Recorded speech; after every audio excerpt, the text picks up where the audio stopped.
चलो चलो सजनी माछत जग जननी करब हुनका प्रणाम जननी सबके करथ कल्याण जननी सबके करथ कल्याण।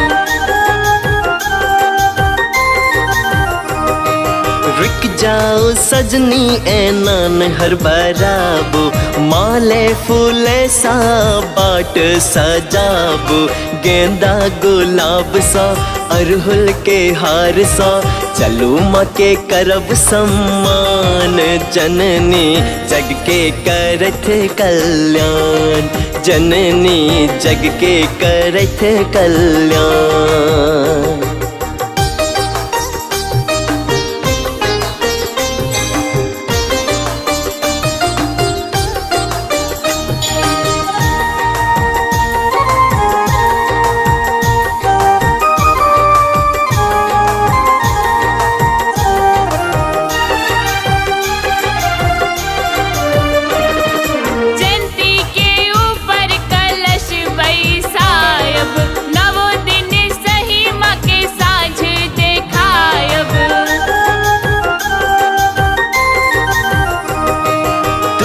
अपन सबटा माँ के बतायब दुर्गा पाठ रोज माँ सो सुनायब माँ के माने बन हम दुख सब सुने बन हम पूज बन का सबटा विधान जननी जग के करथ कल्याण जननी जग के करथ कल्याण।